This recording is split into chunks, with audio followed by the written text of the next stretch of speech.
السلام عليكم ورحمة الله وبركاته. كبجمتوتا هردفتوتاكو نما أجائبا نما حكمة دا برات أرجما مي أستاذك إن شيخ سراج ظاهر أنا في هردفتوتك يلي ما لمتن.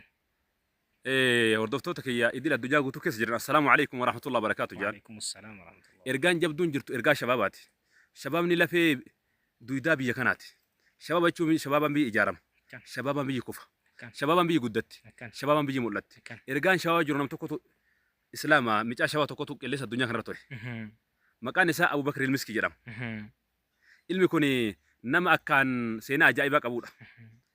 Wayita karaa keessa deemu, wayita nama bira dabru, ima urgaasaa akamuun urgaa fooliin isaa. Kulliin namaa sila si maalumatu si urgeesse. Wanna takkanatti urgoytuuf maal jedhanii gaafatan.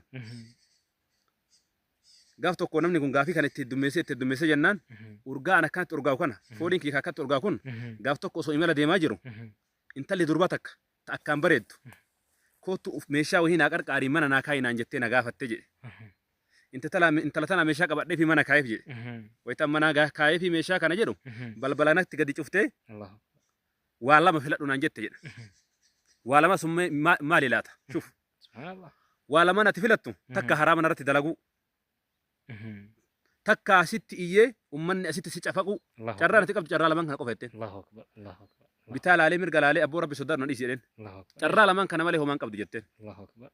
Maarree rakkoon hin jiru. Bishaan naa kenni hammaama seena yookaan mana fincaanii seena jedhee gaafate.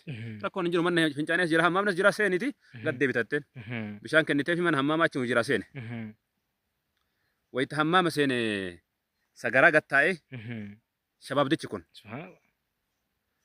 Sagaraa harka isaati irratti taa'ee harka ofii kana guututti laaqatee osoo harkatti laaqatee dhiisee barse homaa rakkoon qabu bar fuulatti illee laaqatee isitti gadi bahe. Wayita isi gadi bahe ajaa isaa kanaaf jalumaa baatee tarte.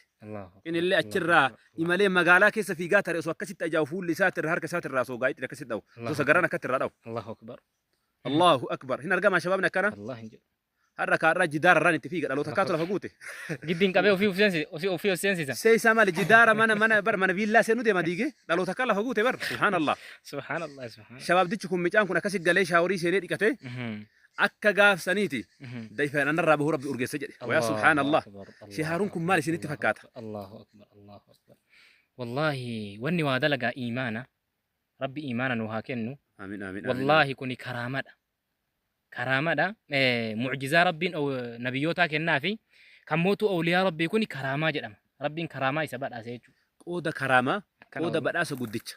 Ifaajee guddaan, qabsoo guddaan, nafaa lafeen qaamaa qalbiin uf kennuun dhufu malee waan akka salphatti dhufu miti. Shabaabni Islaamaa waan kanarraa mee maal hubattan, maal barattan, an eessa jira, maalitti jira, gara fuulduraattuu maal fakkaata, osoo anaa taate hoo.